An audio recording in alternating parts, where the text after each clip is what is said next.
Chicago's police superintendent saying again today that homicides and shootings are down in the city compared to last year. But still, business and community leaders across the city question what the city's doing to protect the citizens. Arne Duncan, founder of Chicago Cred and former CPS CEO, joins us now. And you wrote an op-ed piece for the Chicago Tribune on how to make the city safer. That was awfully bold of you, Arne. I don't know if it's bold of me. I think we're all in this together. We're still at a state of crisis in the city, and all any of us can do is put our best work out there, our best thinking out there. And collectively, Michael, we have to get to a much better place. Chicago's 5 times more violent than LA, 3 times more violent than New York. It doesn't have to be this way. We're the 3rd largest city.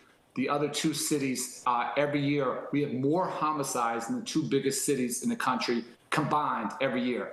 It breaks my heart, Michael. We got to get to a better place. McDonald's CEO saying, what's the plan for all this violence? You pretty much came up with one, a 3-pronged framework. Explain it to us. Well, we're doing this work every single day, and none of us can do this by ourselves. So your point's exactly right, Michael. There are 3 parts to it, and they're all interconnected and interdependent. First, those of us in the violence intervention space have to continue to scale. We're seeing very promising results of studies showing a 50% reduction in victimization of the young men and women in programs like ours and our partners across the city. In North Lawndale, we're starting to scale. Violence is down about 50%. Can you imagine if we had that across the city? It'd be in a very, very different place.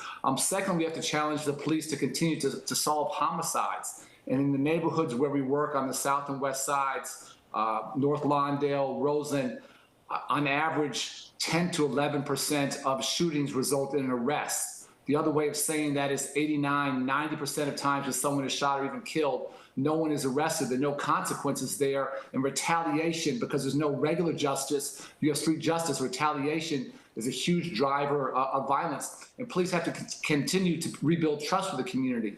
And then finally, ultimately, we have to create pathways out of the illegal economy and into the workforce. And we're lucky at Chicago Cred to have about 40 employers who are hiring our graduates of our program, our alumni.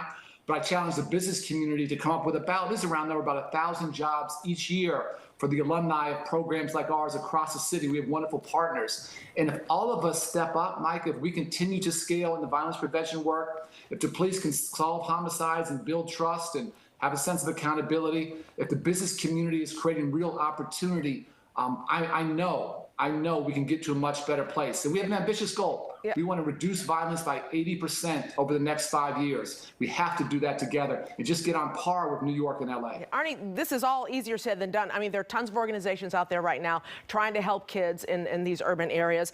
The private sector, it's hard to get them to invest in this community. And then you talk about the Chicago police stepping up. They say they are stepping up. So a lot of people would go against what you're saying. Now, I will say that Northwestern University did do a survey and said that your ideas may work, but they haven't been tried out yet.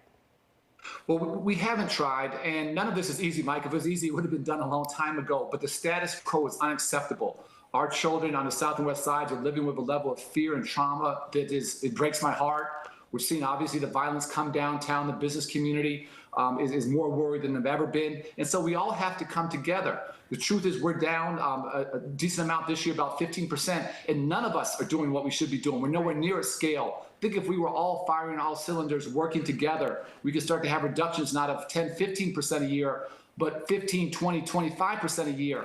And I say all the time, Micah, that violence begets violence. The more violence you have, the more violence you get, but peace also begets peace. If we can start how do we do this? How do we do this? Do we have a big, massive meeting? Everyone gets together and talks with you? I mean, it's good to say that this is what we should do, but how do we accomplish it?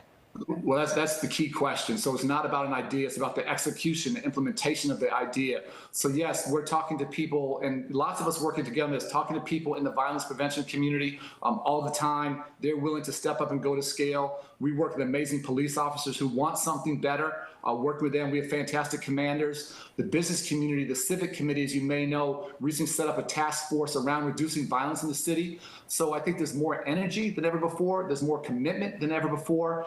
And there's a sense that we have to do better. And I've been at this 6 years now. It's the hardest thing I've ever done. It's the most heartbreaking, but it's also the most inspiring, the most meaningful. And I know today, I'm convinced we have a greater chance for success than ever before. So nothing easy, to your point. but we have to work together, and we can't just keep doing the same thing. We're broken right now, Micah. The city's broken. We have to do better. Arne Duncan, thank you so much. CEO, former CEO of Chicago Public Schools and founder of Chicago Cred. Be safe, be well, sir. Thanks so much. Have a great night. Thank you. You too.